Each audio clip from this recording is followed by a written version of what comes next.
Baik pemirsa, kita masih di Damai Indonesiaku. Seperti tadi kita mendengarkan bersama-sama di segmen 1 bersama Ustazah Nurul. Bagaimana mentaati kewajiban seorang istri, mentaati seorang suami.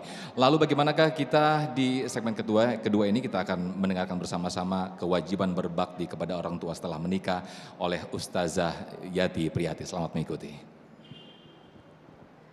Bismillahirrahmanirrahim. Assalamualaikum warahmatullahi wabarakatuh. Sehat Bu? Anak sehat? Suami sehat? Mantu? Dompet? Alhamdulillah. Innal hamdalillah. Salatan wa salaman ala Rasulillah wa ala alihi wa ashabihi wa mawalah. Ashhadu an la ilaha illallah wahdahu la syarikalah wa ashhadu anna Muhammadan abduhu wa rasuluh la nabiyya ba'dah. Allahumma fasalli wa sallim ala habibina wa syafi'ina wa maulana Muhammadin wa ala alihi wa ashabihi wa man tabi'ahum bi ihsanin ila yaumiddin. Qalu subhanaka la ilma lana illa ma 'allamtana innaka antal alimul hakim. Walhamdulillahi rabbil alamin. Kali ini saya akan menambahkan apa yang disampaikan guru kita. Ibu yang dirahmati Allah, ketika ada pilihan pasangan hidup atau orang tua, saya ingin menggarisbawahi di sini Bu, bahwa pernikahan bukan hanya menyatukan dua jiwa, dua hati bersama dalam melabuhkan rumah tangga. Ingat, dengan adanya pernikahan bersatu dua keluarga besar. Penting itu. Maka ketika terjadi benturan, terjadi gesekan, sadarilah awalnya bagaimana kita. Awalnya niatnya untuk apa? Jadi ketika ada seorang suami mengatakan, pilih aku atau orang tuamu, pilih aku atau ibumu, ada pertanyaan besar. Niat dari awal tahu enggak? Emang istri keluar dari lubang tanah? Banyak sekali hal yang perlu kita pelajari, bahwa berbakti kepada orang tua tadi sudah diuraikan oleh guru kita. Tapi pada sisi lain, perempuan itu ada 4 keutamaan. Yang pertama, seorang wanita itu adalah hamba Allah yang punya kewajiban untuk menyembah Rabb-Nya. Yang kedua, seorang wanita itu anak dari kedua orang tua yang punya kewajiban berbakti kepadanya. Allah sampaikan itu Bu di dalam surah An-Nisa ayat 36. Wa'budullaha wa la tusyriku bihi syai'a wa bil walidaini ihsana. Bahkan urutannya setelah menyembah Allah, berbakti kepada orang tua. Yang ketiga, seorang wanita adalah milik suaminya ketika dia sudah menikah. Kenapa? Allah Subhanahu wa taala kabarkan keutamaan suami di dalam surah An-Nisa ayat 34. Bu, ar-rijal tadi disampaikan oleh qari'ah kita. Siapa ar-rijal ini? Semua laki-laki yang punya tanggung jawab pada istri. Namun imam di sini bukan imam yang otoriter. Imam yang benar-benar bikin istri jadi nggak bisa bergerak. Dulu waktu bujangan bisa ngaji kemana-mana, udah nikah dikandangin sama suaminya. Dulu waktu ngaji Bu, kemana melangkah diberi kebebasan oleh orang tua. Cari guru sebanyak-banyaknya, begitu menikah hilang. Ditanya sama temennya, kemana ya teman kita? Kagak boleh kemana-mana sama lakinya. Beli gula putih aja izin. Melangkah satu langkah ke rumah tanpa izinku, neraka. Lah kita calon neraka banget ya Bu. Kalau suami banyak ngomong neraka, ngomongnya balikin kayak gini, bang. Kalau saya ini masuk neraka, imamnya kan abang. Pasti Allah akan nanya, imam makmum kenapa masuk neraka? Kan kagak mau tuh imam diseret juga. Ini satu pelajaran nih Bu, bahwa kepemimpinan yang Allah hadirkan kepada seorang suami bukanlah kepemimpinan yang otoriter. Istri enggak boleh kemana-mana, sami'na wa ata'na, di rumah aja. Betul, memang di rumah terjaga kehormatan, tapi betapa banyak istri yang di rumah ternyata juga kebablasan kehormatannya.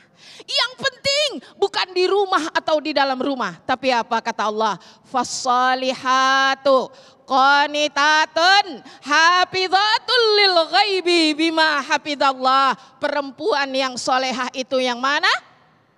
Yang taat pada suaminya. Yang Allah jaga kehormatannya karena dia mampu menjaga kehormatannya. Karena itu posisi sebagai istri.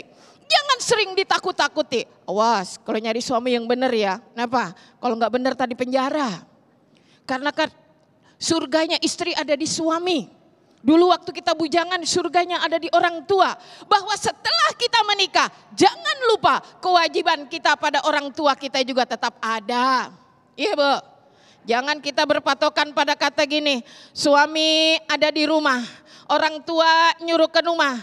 Kata suami, jangan mah, saya butuh kamu seharian di rumah. Jangan pergi, bukankah kita bisa bicara? Sesuatu yang dikatakan kepemimpinan adalah tanggung jawab yang tidak pernah mengabaikan hak-hak orang yang dipimpinnya. Makanya ketika udah nikah ada persatuan apa? Sama rasa. Rasanya apa? Rasa sama-sama cinta pada orang tua. Kalau seorang istri dikekang bertemu orang tua, harus memilih orang tua dan suami. Engkaulah cintaku. Tapi orang tua adalah penyebab aku hadir ke dunia ini. Tidak ada ketaatan seorang anak yang dibalas oleh Allah Subhanahu wa ta'ala.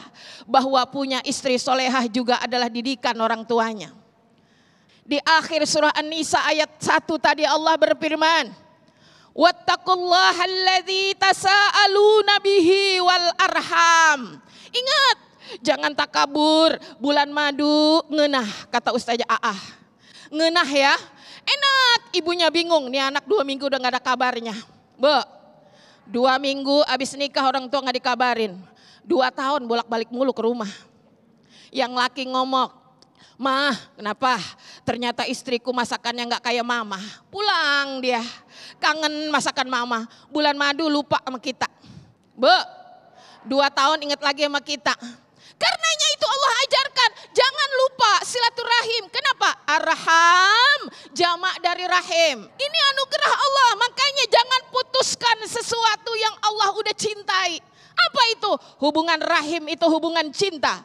Kata Nabi, ar-rahim mu'allaqatun fil arash. Cintaku dalam rahim itu tergantung di aras. Paman qata'ani qata'ahullah, wa man wasolani wasolahullah. Bahkan suami mestinya nanya, "Ma, sepertinya kamu udah 2 bulan gak ke rumah ibu." Tegor, bukannya saya gak mau ke rumah emak ya, kenapa? Duitnya kagak ada. Kan kagak enak datang ke rumah orang tua, mangga 2 kilo acan kagak dibawa. Betul Bu? Mau minta emang suami lagi WFH. Apalagi lagi dirumahkan Bu. Kangen mah kangen sama orang tua.